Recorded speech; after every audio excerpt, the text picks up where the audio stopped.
Mga lods, may binaklas tayong radiator ng Sinotrack, pati yung mga belt nya papalitan din natin. Napakahirap pala magpalit ng belt nito, pati yung pagtanggal ng radiator. Talaga namang nauubusan ka ng pasensya. Yan, Sinotrack po yan, oh. Yan ang makina nya. Nahirapan kami magtanggal ng radiator. Ang daming bracket, mga alanganin pa ang tornilyo. Alanganin ng pwesto ng tornilyo.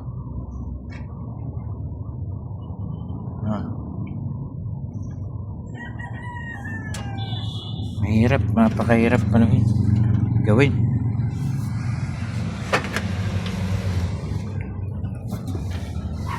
Pinagtyagaan na lang namin dahil napalaban na eh. Ayan, Sinotrack po yan.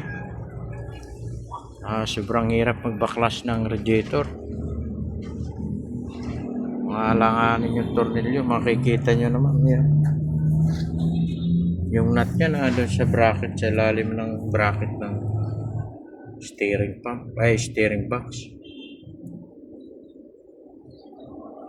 So, kailangan pag magbaklas pala ito, kailangan 3 tao. Dadalawa lang kami, kaya medyo hirap kami.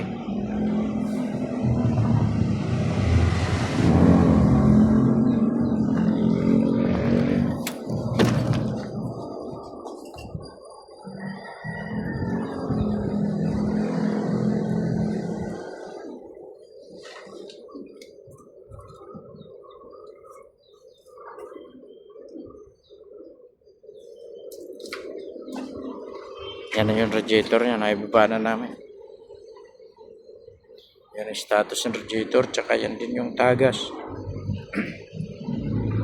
Yan mga loads. Sa mga hindi pala nakakalam, magpapalit ka ng belt nito.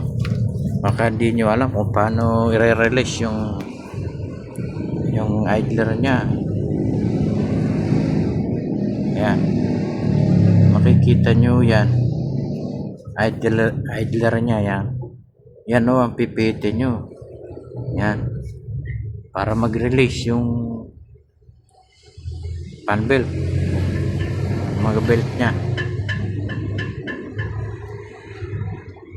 Mahirap po kasi walang ka-clearance ang pagtanggal mo ng radiator.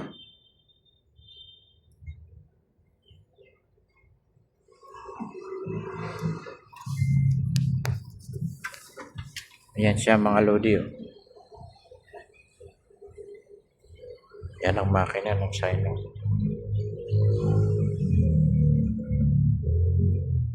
So pagbalik ng radiator nito, panibagong paghihirap na naman. Mga loads, update ko kayo paano namin pagtsatsagaan naman na maibalik yung radiator.